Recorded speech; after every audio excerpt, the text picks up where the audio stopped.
Bonjour, aujourd'hui nous sommes le dimanche 31 juillet 2022 et je me suis dit, ça fait déjà un moment que ça me trotte dans la tête, il faut que je parle de 2023 parce que ça va être une année importante, une de plus vous me direz.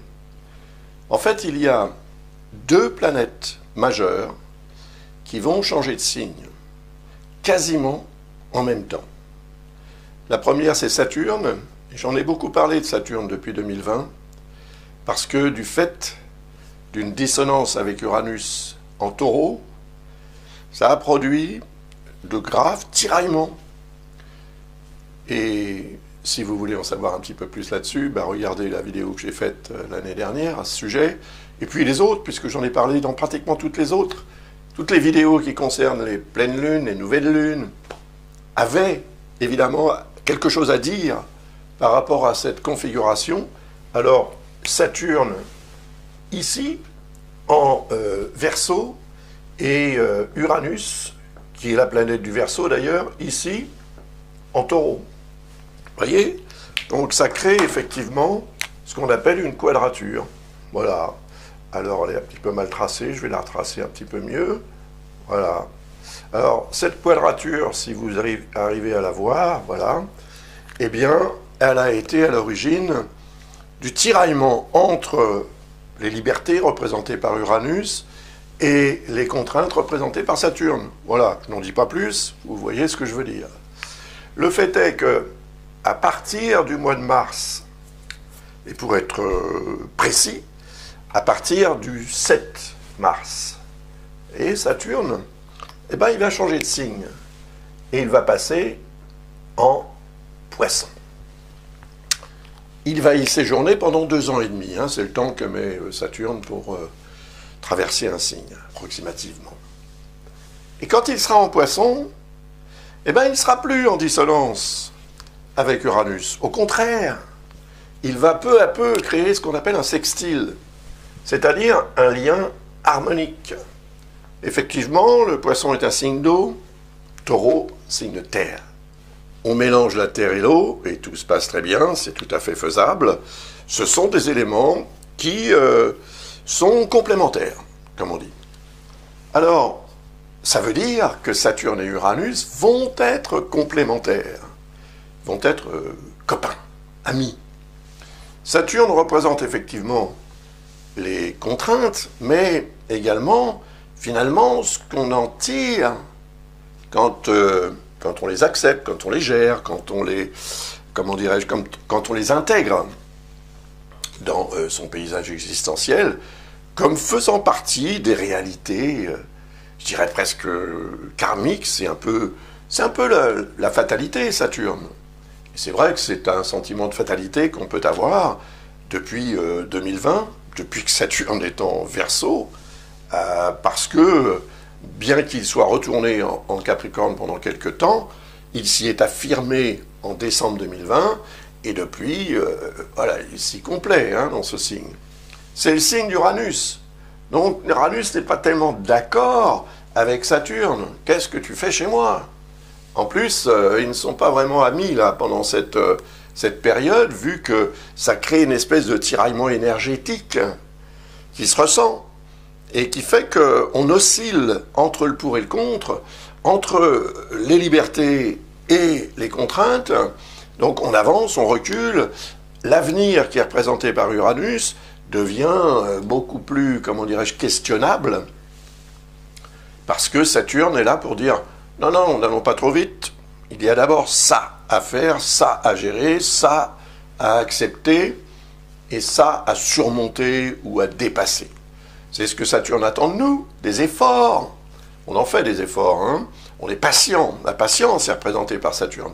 L'impatience serait plutôt représentée par Uranus. Donc il y a un côté électrique dans cette configuration. Mais bon, lorsque Saturne va changer de signe, ce sera le 7 mars. Retenez cette date, parce qu'à partir de cette date, l'énergie Saturne-Uranus va devenir beaucoup plus complaisante. Et elle peut permettre à un grand nombre d'entre nous, je dirais globalement, de sortir un peu de la crise et de se sentir en fait beaucoup plus libre d'aller de l'avant et de réaliser des projets, de changer ce qu'on a envie de changer dans la vie. Les changements sont présentés par Uranus, et le nœud nord actuellement est en Taureau. Donc ce nœud lunaire nord qui représente ce vers quoi on doit tendre dans la vie, continue de nous inciter à aller vers cet Uranus, donc vers ce changement.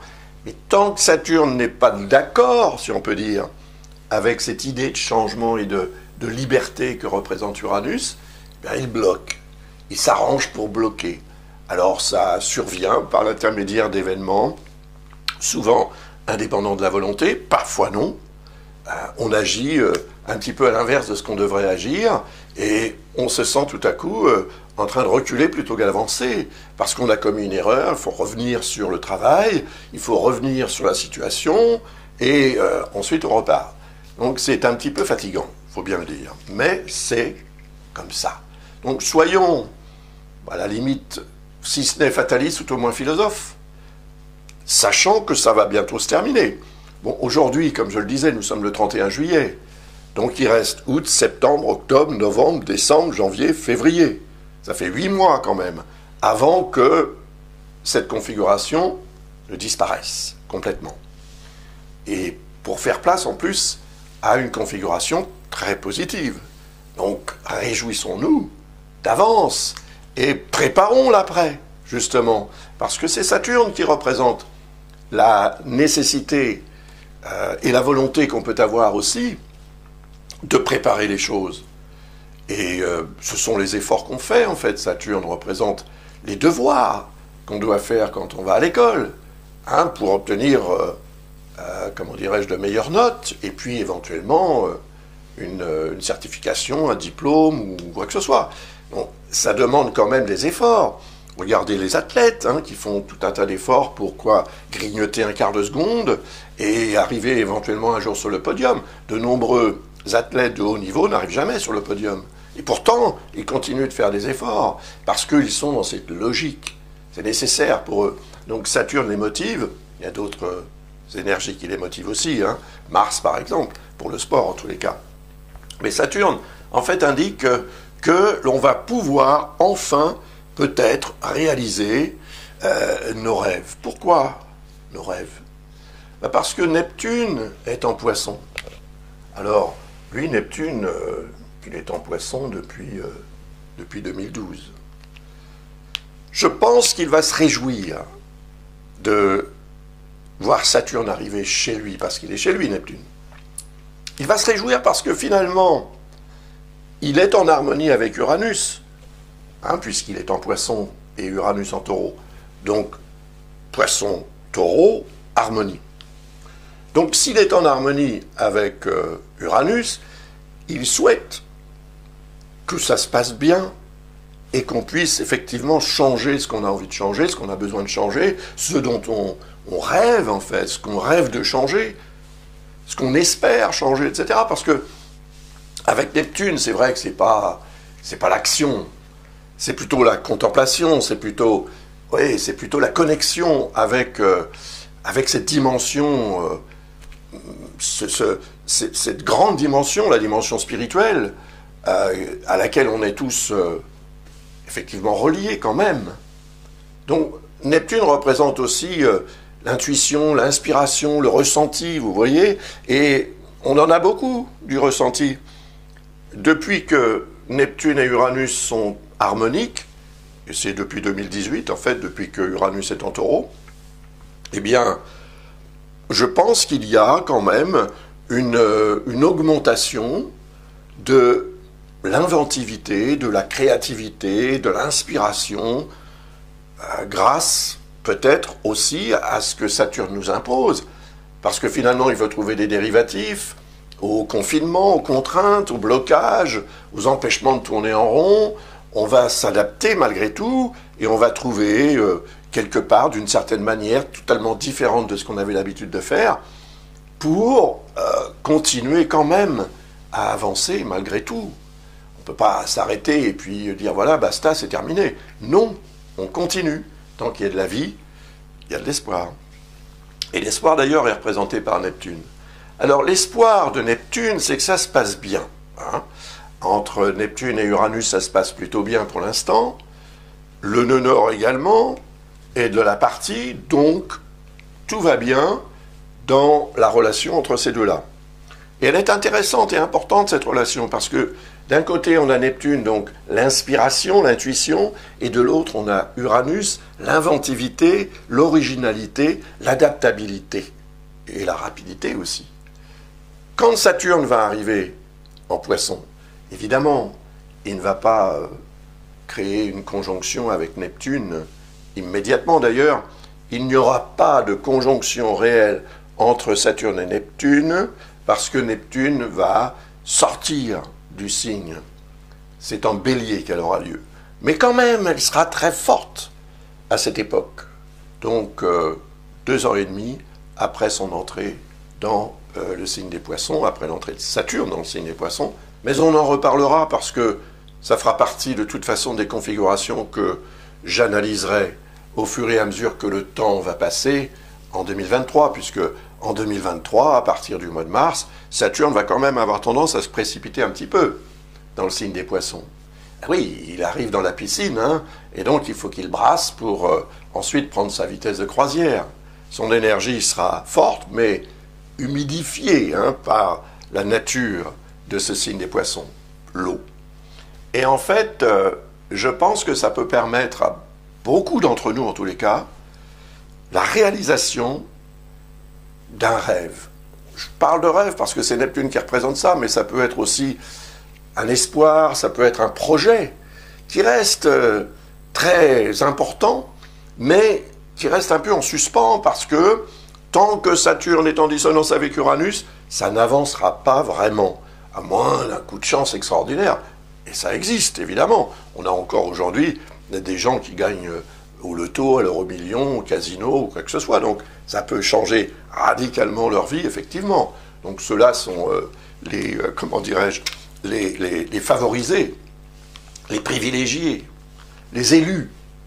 Mais on n'est pas tous comme ça, n'est-ce pas? Donc, le fait est que quand Saturne sera en Poisson, il va donner aussi davantage de réalisme à la façon dont on aborde les choses de la vie, et en particulier nos rêves, nos espoirs, nos illusions aussi, pourquoi pas. Elles ne seront pas perdues avec Saturne. Et en fait, cette trilogie, parce que là, maintenant, on a 3 planètes, et ce sont des planètes majeures, ce sont des planètes lentes quand même. Hein.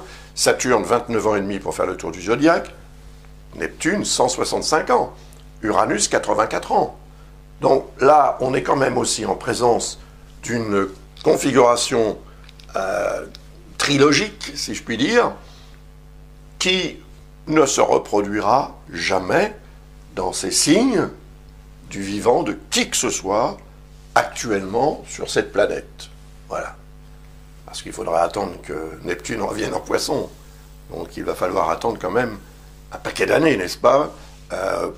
Pratiquement 150 et quelques années après qu'il soit passé dans le signe du Bélier. Mais bon, cette trilogie est très intéressante et elle est très prometteuse. Alors pas que pour l'individu au coup par coup, mais je dirais pour la planète entière, pour la situation globale de la Terre. Tant du point de vue humain, évidemment, que du point de vue climatique, peut-être aussi. Un climat plus agréable. Tout à coup, on parle énormément du réchauffement climatique. C'est vrai qu'on s'aperçoit quand même qu'il fait beaucoup plus chaud. Mais je pense aussi que les configurations, ils sont pour quelque chose. Par exemple, le transit de Jupiter en Bélier, signe de feu, cette année, montre quand même à quel point l'énergie feu est amplifiée par la planète Jupiter.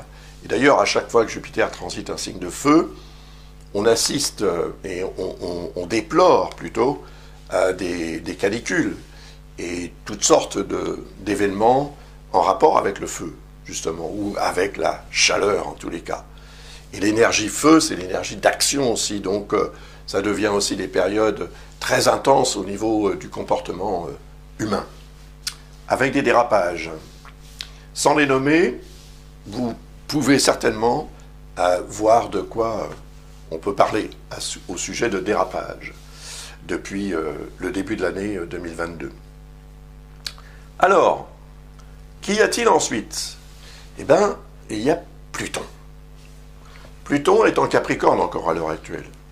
Mais ça ne va pas durer. Il va passer en Verseau à partir du 23 mars. Vous voyez, 2 semaines à peu près après Saturne, qui change de signe, Pluton change de signe. C'est toujours un événement, surtout quand il s'agit de planètes très lentes, comme Pluton, hein, c'est la plus lente, 248 ans. Donc ça fait 248 ans que Pluton n'est pas passé dans le signe du Verseau. On était en quelle année il y a 248 ans? Avant 2023. Faites votre petit calcul et vous allez voir que pendant cette période qui dure 20 ans quand même, hein, Pluton va transiter 20 ans en Verseau. Vous verrez que pendant cette période, il s'est passé beaucoup de choses importantes. Sur le plan social en particulier. La Révolution. La Révolution française et des révolutions ailleurs, en Europe, pendant cette période. Et puis il y avait la guerre aussi pour l'indépendance des États-Unis. Et tout ça, c'est en fait passé pendant le transit de Pluton, le dernier transit de Pluton en Verseau.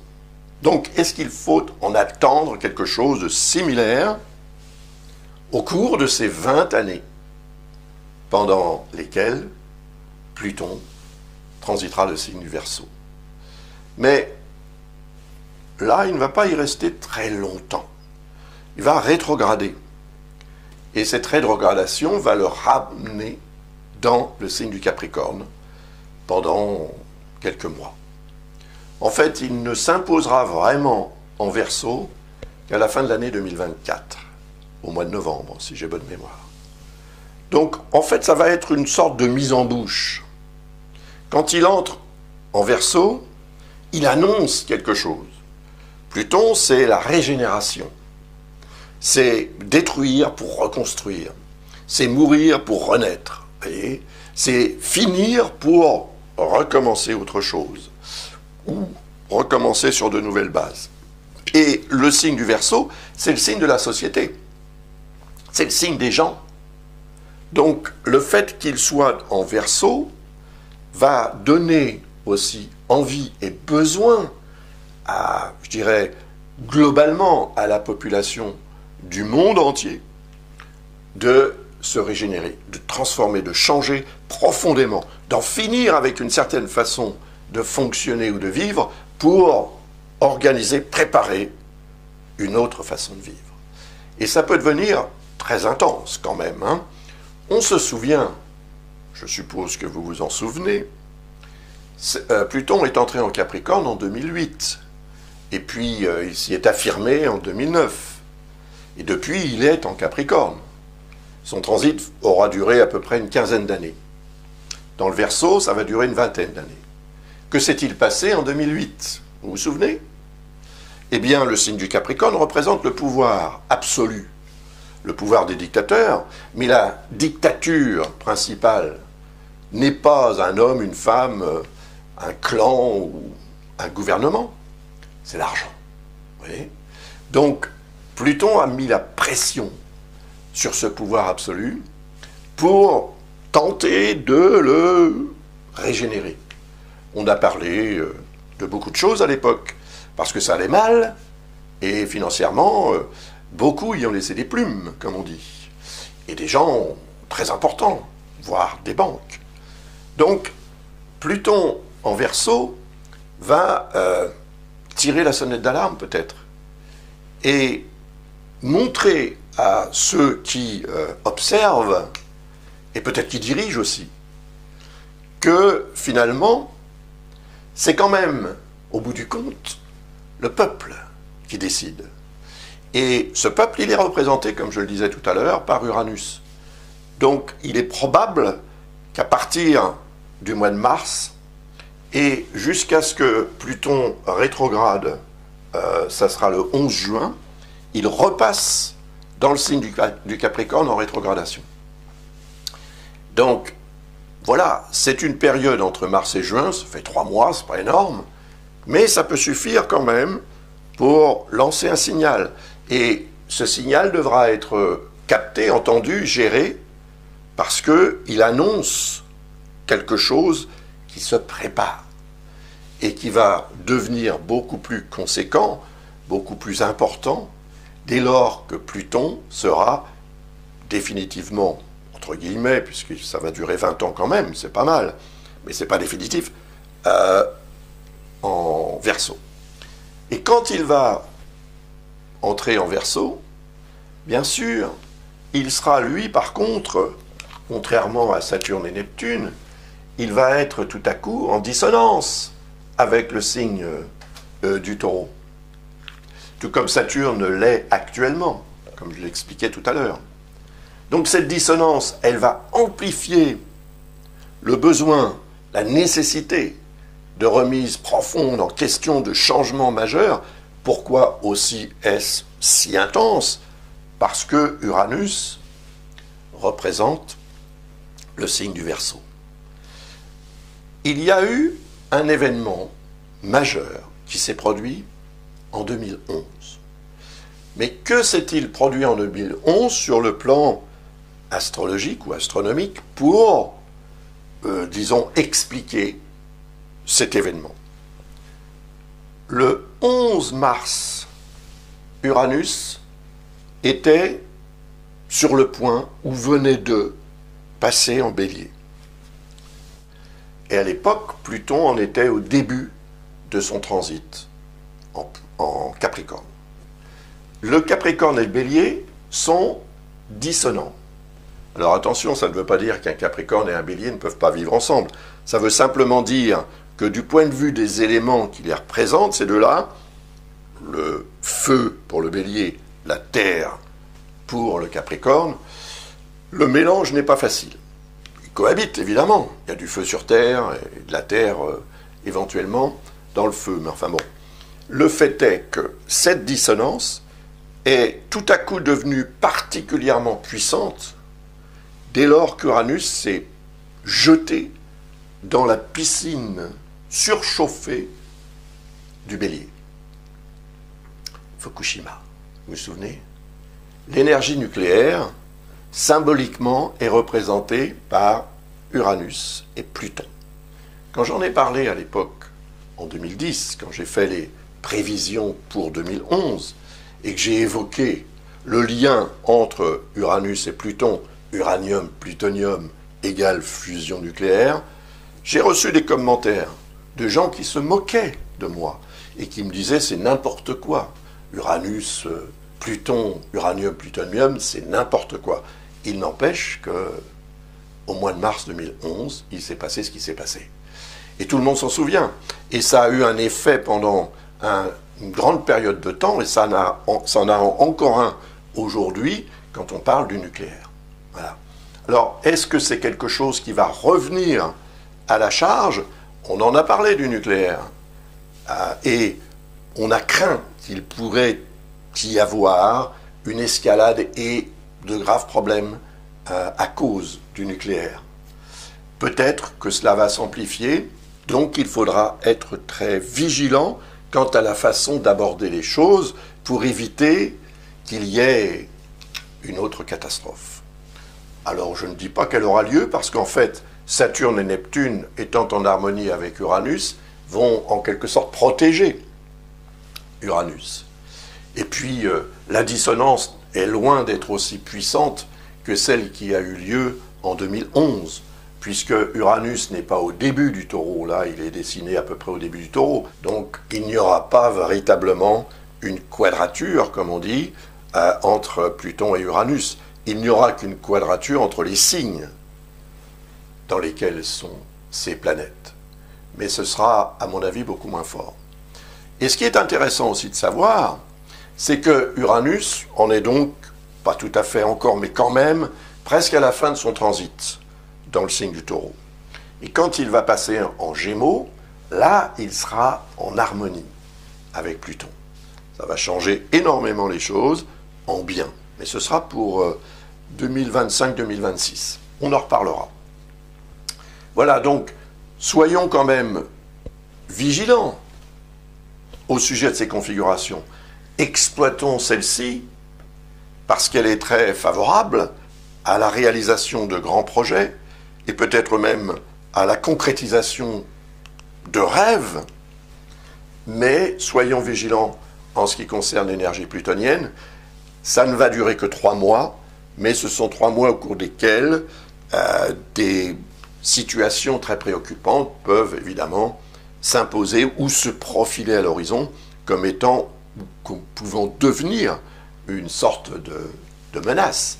Une menace sur notre bien-être, une menace sur la situation professionnelle, parce que au niveau individuel plutôt, évidemment, ces configurations vont aussi s'exprimer. Et elles vont s'exprimer en fonction du thème astral de chacun et de la situation de la vie de chacun. Donc, si vous voulez en savoir un petit peu plus à ce sujet, bien sûr, n'hésitez pas à visiter le site de l'école Ablas. Jusqu'à la fin du mois d'août, il y a des promotions dont vous pourrez profiter éventuellement si vous avez des questions à poser. Vous verrez, c'est quand même intéressant. Du point de vue financier, je veux dire, ça vous fera une économie.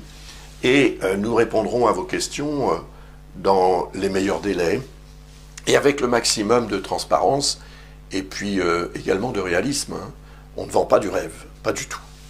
Et ensuite, il faut quand même regarder aussi le transit de Jupiter.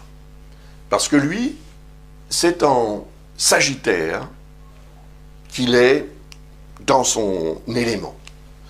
C'est son signe, le signe du Sagittaire. Mais là, il ne sera pas en Sagittaire, puisque je crois que c'est le 20 décembre de cette année, il va passer en Bélier, ou repasser en Bélier, puisqu'il y aura passé quand même encore quelques mois en 2022. Mais tout ça, j'en ai déjà parlé. Donc, Jupiter va transiter en Bélier.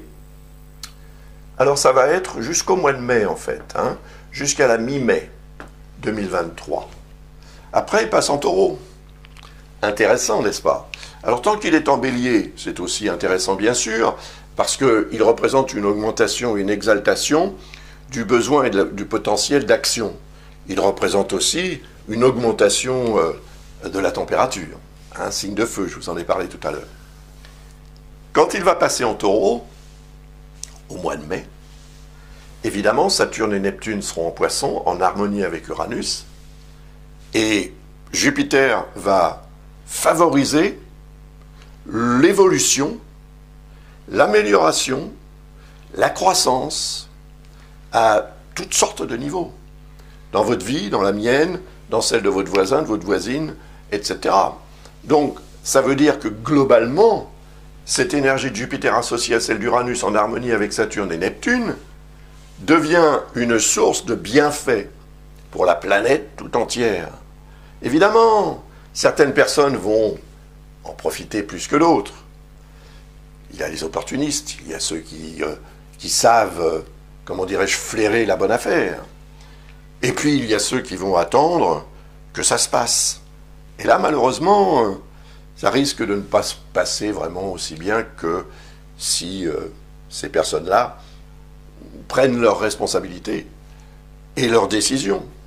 Donc, si elles se mettent à agir dans le sens de ce qu'elles veulent obtenir, évidemment, ça changera complètement les choses. Et ce qui est intéressant, c'est que si Uranus représente le potentiel de changer les choses, eh bien ce potentiel sera amplifié. Si Uranus représente la liberté à laquelle on aspire tous pour différentes raisons, ce potentiel sera également amplifié. Et ceux qui veulent ou qui sont dans une logique de réalisation d'un projet qu'ils peuvent encore aujourd'hui, 31 juillet 2022, considérer comme utopique peut-être, une illusion. Je me fais des illusions, mais j'y crois. Continuez d'y croire. Et surtout, continuez d'agir par rapport à ce que vous croyez. Parce que quand Saturne va passer en Poisson à partir du mois de mars, vous allez voir à quel point les choses deviennent beaucoup plus tangibles. Et ce pourquoi vous avez œuvré dans le passé, depuis X années, ça peut être depuis 2012, depuis que Neptune est en Poisson, ou un peu après, eh bien, vous allez vous rendre compte que toutes ces années passées à attendre plus ou moins, à espérer également, et à agir sans que vraiment vous puissiez obtenir ce que vous envisagiez d'obtenir ou espériez d'obtenir, eh bien, tout à coup, ça devient beaucoup plus tangible, beaucoup plus concret, c'est plus prometteur. Les promesses deviennent en fait une source de résultats concrets. Et c'est ça en fait que là, on n'est plus dans la trilogie, on en a 4. On a Saturne, Neptune, Jupiter et Uranus, parce que Jupiter évidemment sera dans le signe du Taureau, et son transit en Taureau, qui va durer à peu près 1 an, va avoir un effet très intéressant. Donc, il faut se préparer à exploiter. Plus on sera préparé, plus on sera dans cette logique de réalisation de quelque chose de grandiose qui peut complètement changer la vie, en bien, merci, eh bien, il faut évidemment s'engager dans cette logique-là, parce que, à mon avis, vous ne serez pas déçus, et vos efforts, les efforts que vous pouvez avoir faits depuis des années, vont enfin être récompensés. Pendant ce temps-là, on a aussi Mars, qui va manifester sa puissance. Mars sera en Gémeaux à partir du 20 août 2022. Donc, en ce moment, il n'est pas encore, mais dans une vingtaine de jours, il entre en Gémeaux, pour y passer 7 mois, et 4 jours, en fait, pour être précis. Parce que c'est le 25 mars 2023, vous voyez, on est encore dans le mois de mars. Ici, c'est le mois de mars, c'est, je ne sais plus ce que je vous ai dit, 23 mars 2023. Là, on est le 7 mars 2023 aussi. Donc, mois de mars, on a quand même 3 événements importants, parce que après que Mars est passé 7 mois et 4 jours dans le signe des Gémeaux, où il est devenu pratiquement une planète lente, alors qu'il met en principe 6 semaines pour traverser un signe, là tout à coup c'est 7 mois. Ça n'était pas arrivé depuis 90-91.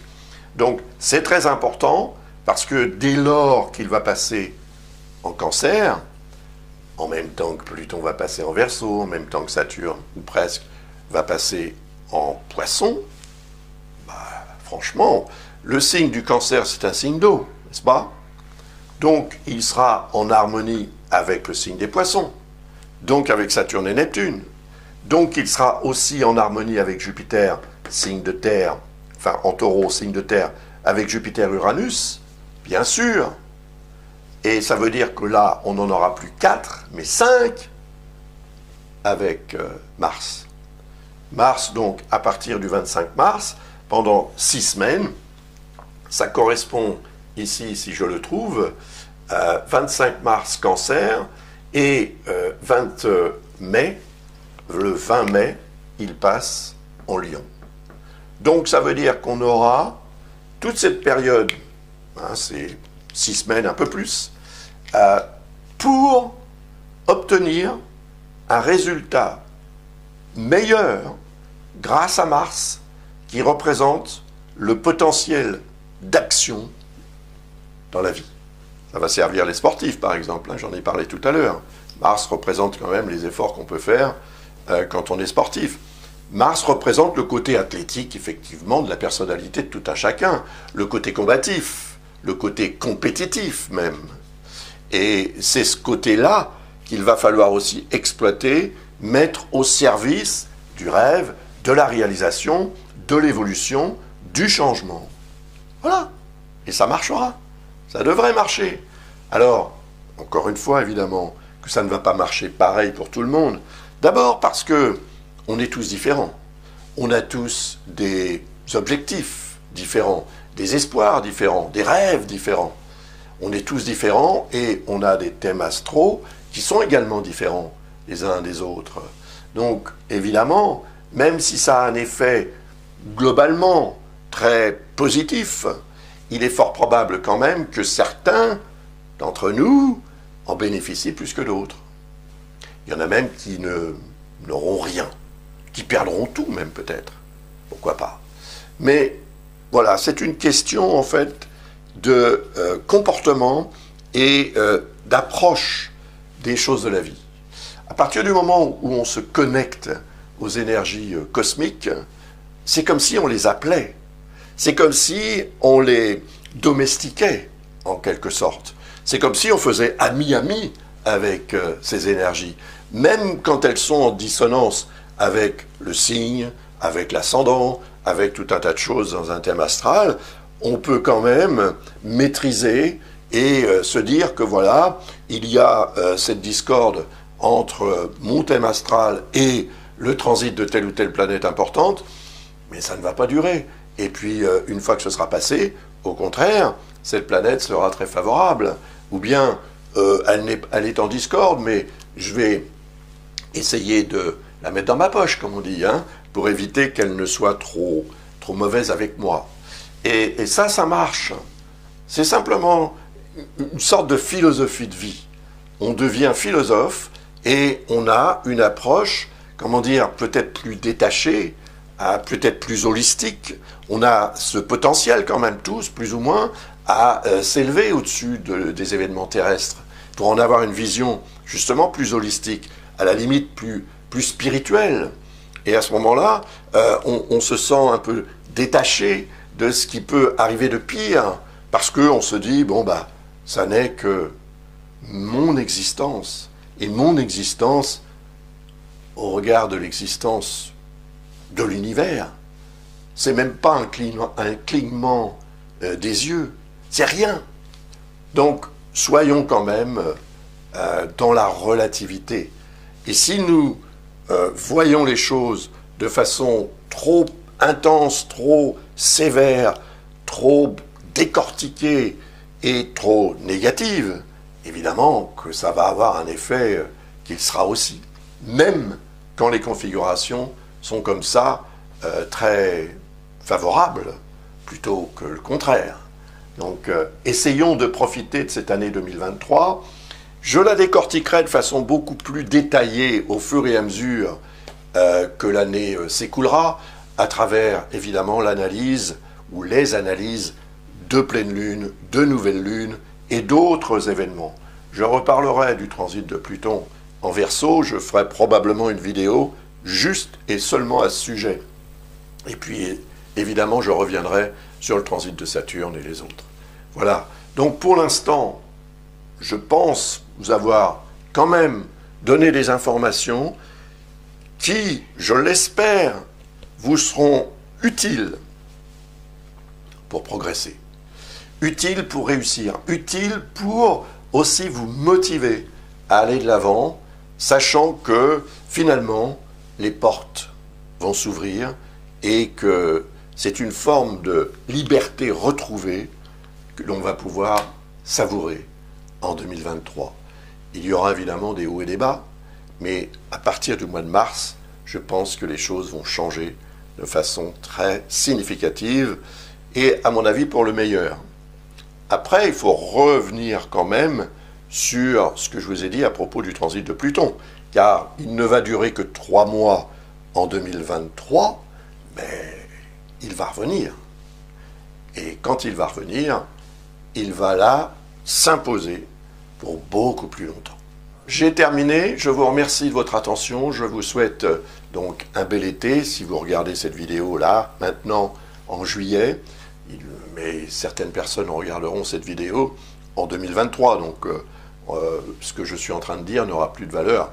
Il n'empêche que je vous rappelle que cette vidéo a été faite le 31 juillet 2022. Et je vous rappelle aussi qu'il y a des promotions dont vous pourrez profiter si vous visitez le site de l'École Ablas. Il s'agit d'une réduction de 20% sur les cours, sur les réponses aux questions, sur les analyses de révolution solaire. Et il y a aussi un séminaire en ligne, un webinaire, comme on dit, au sujet de l'astrologie.